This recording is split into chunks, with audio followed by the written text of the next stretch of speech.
Full and uncut versions available on Patreon. Check in the description below. Greetings once again, demons and sinners alike. Duuz-Diz-Din back again with more of the Hazbin Hotel, where previously, after Charlie and the hotel's victory against heaven, sinners all across hell want to come in and check in. Yeah. The only downside is it's not for redemption, it's how to kill angels, baby. And they're quickly turned off when they find out that angel killing isn't what they're all about. But Vox, he sees an opportunity. Now that they know that angels can be killed, well, it's what Carmilla was so afraid of. Vox wants to lead a revolt and take over heaven. How's he gonna do that? Details. But he's determined to find a way, since, well, Charlie's already proved that the impossible is possible. Why isn't it possible for them as well? So what'll happen next? Join me as I find out. Won't you? Hey, Pentious! He has a collar on. I mean, yeah, I guess it would be kind of shocking. Oh boy. Oh yeah, the extermination of hell and everything. They're just kind of like, dude, what you were doing what this entire time? Yeah. That's also a good point. It's just like, dude, like, what happens if they want revenge? We've been doing this thing that we didn't know about this entire time. I mean, should we deny them retribution? Because they have every right to be angry about it, you know? Yeah, that's also a kind of a thing. The proper amount of freaking out is just like, wait, Adam's dead? How does that work? And then the question of like, does that mean that Lucifer can come back too? What does this all mean? Oh boy, yeah. And it all is very justifiable feelings. It's like, dude, you told us this couldn't happen, that redemption wasn't possible, that you go to hell and that's it. And now we're finding out that it's actually possible to be redeemed? Like, what do we do with that? He doesn't want to believe that it's true. But everything points to it being true. That's the thing. Like, everything points to the fact that he was redeemed. Because you're all saying it should be impossible for a sinner to just waltz his way into heaven without any form of permission. There you go. It's like, is this some deception of Lucifer and yada, yada, yada? Look, the only difference that was made in hell or in heaven was Charlie. Charlie made the difference because no one has ever tried this before. Oh, Abel. Okay. Oh, wait, Patrick Stump? Like, singer of Fall Out Boy? You keep getting into these series, dude. What was the other thing that he was in that I was watching not too long ago? Oh my, Patrick Stump, what are you doing here, buddy? And he's Abel. Oh, that's kind of cool. The freaking lead singer of Fall Out Boy, that's wild. Because there was something else he was in that I was watching not too long ago. And he's been doing a lot of voice work. Yeah, he did the theme song for Spidey and His Amazing Friends, didn't he? He's been a lot of Family Guy. Oh, Star versus the Forces of Evil. That was a while ago, though. Yeah, I could have sworn I was watching something not too long ago and he was in it. I guess not. Maybe that was somebody else. It is funny how much actual acting work he's been doing lately. Okay, so Adam didn't like his son. I'm not surprised. Oh, someone higher. Oh, his story. Oh, she's the speaker of God. See, that was something that a lot of people mentioned. It's like, where's God in all of this? And see, we know the hierarchy of hell, but we don't know much about the hierarchy of heaven. Okay, so I guess Pentious is the storyteller. London, 1880. Human Pentious! Oh, dude, that's so cool. It's actually funny that this is still Alex Brightman, considering he was also Adam. Alex Brightman was going to make sure that he was in every part of this universe as much as possible. He was a Pichu watcher. Oh, he was a bit of a voyeur. Oh no, did he watch someone get killed by Jack the Ripper? And like, did he not say anything? He could have spoke up, or maybe he could have saved her or something. Oh, Yeah, nope, too late. They were afraid. That's why it was so meaningful when he, when he did what he did in hell. That's how he redeemed himself, by doing the one thing he never did in life. He helped. He was selfless. He acted despite the personal cost to his own life. Oh, that might be it. But maybe if he tells them what happened while he was in hell, they'll understand. Yeah. And she understands. He fully understands. I love that little moment. It's just like, oh, that's what it was. That is redemption. The actual redemption arc. It wasn't an attempted murder. It was self-defense. That's the difference. The fact that Luke can't see the difference really speaks about her character. Okay, yeah, they're fully showing it. Wow. Yeah, I love that. I love that everyone sees this. The understanding, the clarification is like, this is why this happened. He redeemed his soul. He acted selfishly. Yes, he did things poorly in the past, but he didn't do what he did out of a need for something better. He did so just because it was the right thing to do. I love that concept. If anything, he was more condemned because of his own conscience than anything else. Where were you when we first came to heaven, the death of one of you? But Luke's not seeing the cruel irony here. It's only because of Adam's actions that this even happened. Through Adam causing all of these killings, if anything, you could spin this in a positive way. It was only because Adam gave them this torment that someone was able to find selflessness, in even the darkest place in all the universe. And that should mean something. He's the head of the exit. Oh, wow. So is that how that works? Because he's Adam's son? Also, is Cain down there? I mean, if Abel's up here, that would mean Cain also exists. And where's Eve? I've been wondering that as well. Like, it was one thing to bring in Adam, but now that you're bringing in Abel, it's like, okay, who's where in all of this? Yeah, diplomatic. Oh, yeah, Peter. Oh, rude. Oh, destruction. You're the one who...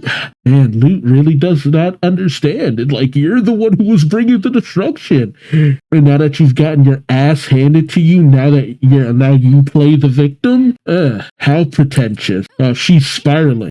Even the speaker's like, lady, you need to chill out. It's like, what? I love that the speaker comes down and it's just like, oh no, this is a great thing. Like, the fact that even those in hell can find redemption, can be better, can rise above. This should be a great news that even hell is not the end of it all. There is the potential to find salvation. That should be what the Bible speaks of, especially in today's society. But naturally, there would be those who are just like, no, you go to hell, that's the end of it. It shouldn't just have a way out. But seeing it from that angle is just to completely not look at people as people. Jesus gave his life so that people could find this sort of redemption. And that sort of redemption should go beyond even death in some cases. And Pentious has been in hell for what? How long? Over 100 years of being in hell? Like, that shouldn't speak lightly upon his existence right there. And it wasn't an easy thing to do either. Who knows if anybody else could even do it, because we've seen hell. We see that not even most of them even care about redemption. Oh, she's fear-mongering. And even Sarah's just like, no, this changes everything. Like, there was a perceived notion about hell and keeping it in check, keeping it in line. But now knowing that there's more, that more can be done with a soul, that should change things, no matter who you are. I don't blame Pentious for being kind of worried here, because, like, I have no power in this situation. I have no idea where this is going to go. Like, yes, Peter, we know you do your job well. Come on. Penny. Wow. You've gone from one Charlie to another. Oh, boy. Oh, God. Wait, did Sarah know about Lilith? I'm really curious about the particulars of Adam and Lilith's little deal. Oh, yeah. Oh, boy. Nope, you're off the hook for now.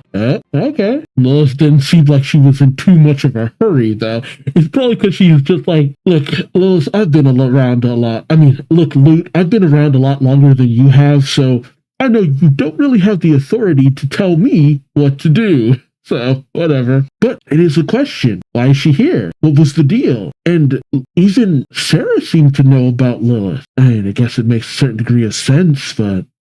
Wait, she knows that Charlie has been trying to contact her? Then why hasn't she answered? You can receive those calls even where you're at and you haven't? Why? I really want to know what's going on with Lilith. Decline. Hey, go back a little. What were some of those messages? Oh, wow. Charlie's called 38 times, but Lucifer's called 687 times. Lucifer's last message was, "Hi, honey, so..." And Charlie was, "Hi, Mom, I hope you're okay. So I'm starting this hotel." Oh, wow.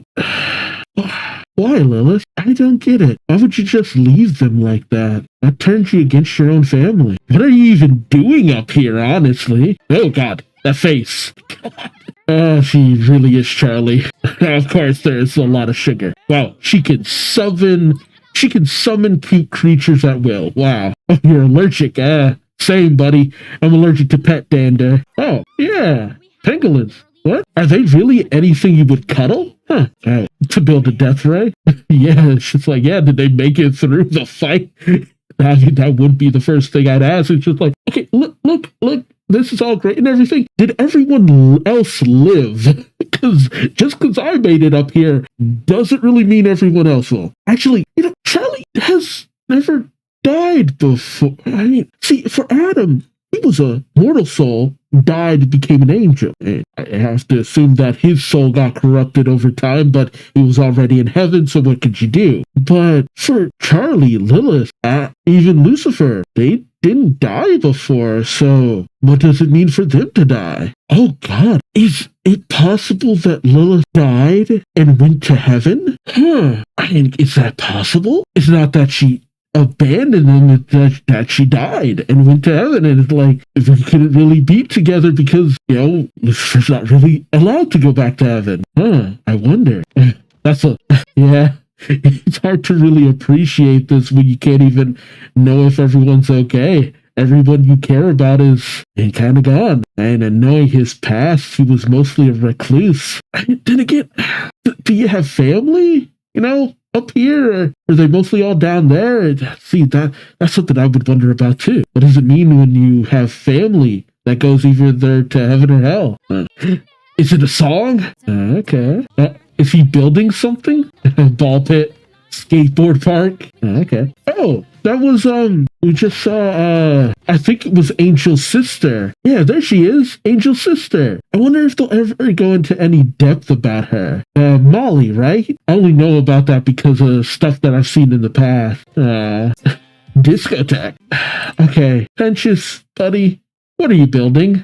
No, had to specify no one's addicted to crack here. Oh boy. Well, that didn't work out. He tried to drill to hell. Yeah. You're not able to leave. I mean, has everyone ever tried? I would think that at some point, maybe someone might have, but yeah, I mean, it would probably go about as well as trying to get out of hell, honestly. You're not even sure how you got up here, buddy. Oh, man. What is with the pangolins? I'm pretty sure you can't. Oh, boy. That's so interesting, the speaker of God.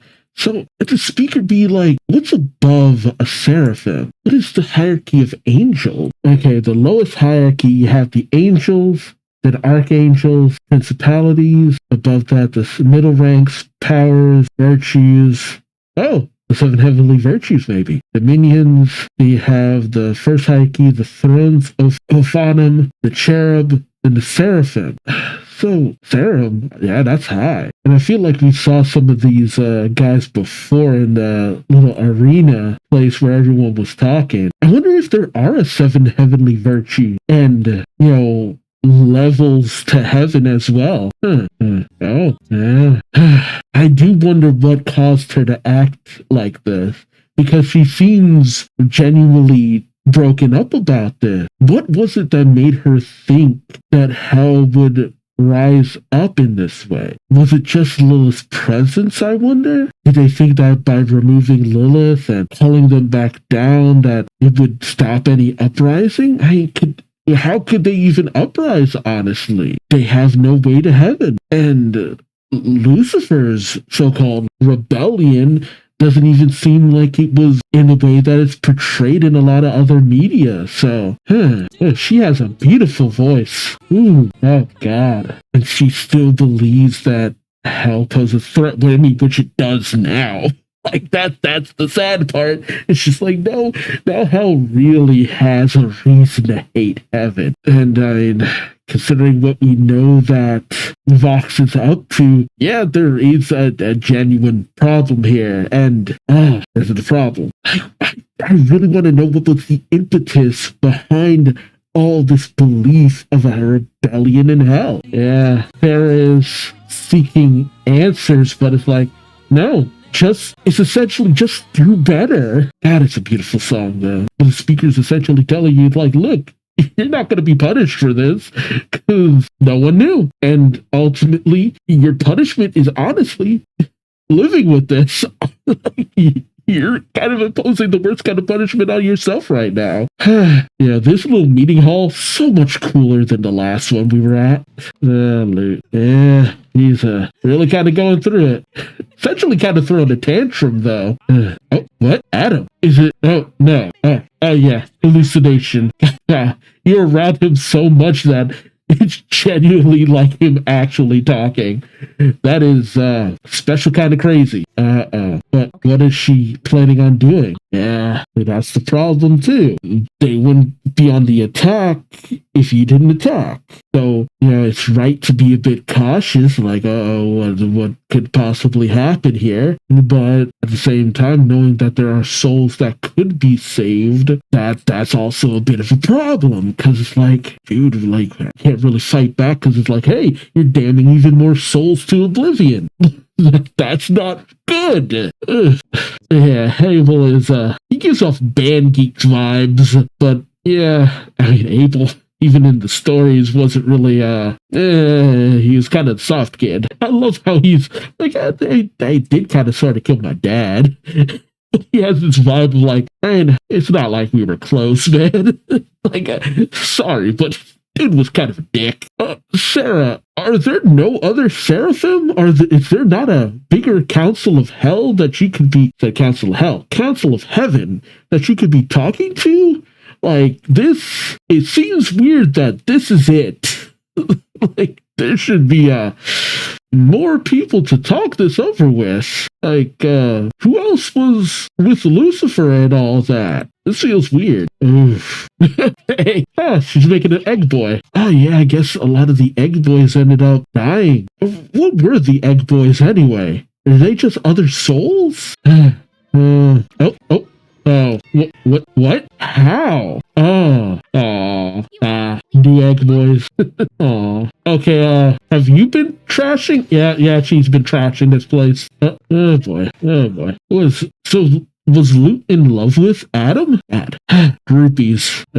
Oh, another song? Oh, okay, I gotta admit, her voice is so good. But it wasn't even, oh my god. What? Yo. Oh my god, this is amazing. Dude, why did you go so hard on these visuals? Holy crap. Oh, I know that's right. Holy crap, that was an amazing song. Dude. Like, I've been saying it since season 1. Luke needs one solo, and it's gonna be badass. Here it is. And it was all that. I mean, yeah, you had a little bit of Alex in there singing a little bit as Adam, but oh my god. I need her to have more songs in the future if she hopefully doesn't die by the end of the season. It's hard to tell where this is going. His own laboratory. Welcome to heaven. Yeah, so those who have ascended are called winners. It's weird to actually have them called that by someone who isn't Adam in the show. you're either a sinner or you're a winner. It's like that's like a little unnecessary and just kind of grinding salt in the wound of those who didn't go to heaven. But hey, whatever works. Okay. Wait, nobody gets in or out of heaven? Because people get, then again, the cherubs and how they would do things. Okay, yeah. And screening souls. Oh boy. On one hand, we don't really know what Vox is planning or what he's actually going to do. On the other hand, it feels like Sarah took away the wrong lessons from what the speaker was trying to get at.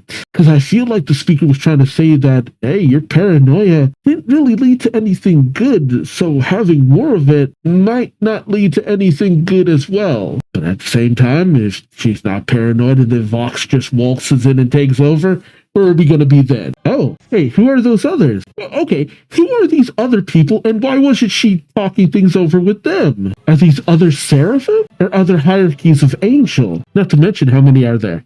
Are they the 7 heavenly virtues? 1, 2, 4, 6, 7. Yes! Actually, that would make a lot of sense then. If Sarah is what Satan is to hell, she is what is to heaven. But then again, the virtues are on a lower tier. I wonder what virtue she would represent, though, if she is one of the 7 heavenly virtues. Jeez. A whole barrier coming down. Yeah, you didn't okay, this is what happened right at the end, huh? Sadness in heaven. So yeah, it's literally, so this was going on concurrently with what was happening in last episode. Okay, interesting. Dang. Man, Pentious' story was very interesting, and honestly, that feels very him. I did kind of wonder about him as a person in his human life and what kind of person he was. I'm also curious how many other people will actually get to see as humans, because Pentious looks exactly like a lot of people depicted him as a human being. And Pendleton, I didn't even say anything about that. I gotta love that. His actual name is Pendleton. I wonder if Alistair's real name is actually Alistair. But, I mean, you get to go to another world. You could become anything you want to become. But, man, I feel bad. You didn't really get to know if everyone was okay. See, there's so much to look at when it comes to this. Because here's the thing for Sarah. By closing things off, don't you have a duty to keep trying to help redeem souls? If there's at least a possibility that it can happen, is cutting heaven off from any other realm and doing the screening process. I mean, Pentious didn't even go through a process. He literally just showed up right before you.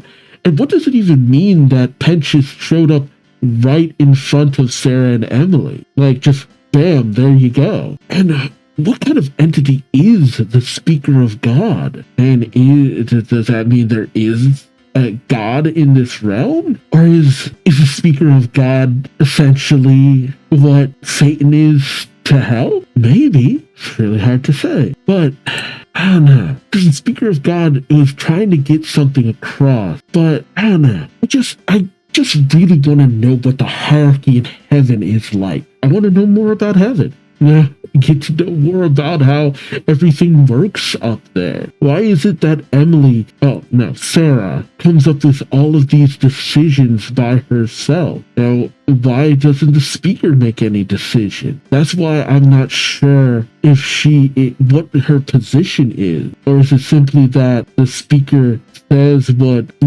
God seems to be saying, and then, just like in real life, everyone else kind of interprets it a certain kind of way. I don't know. I guess we'll find out with time. Well, let me know your thoughts on this episode in the comment section below.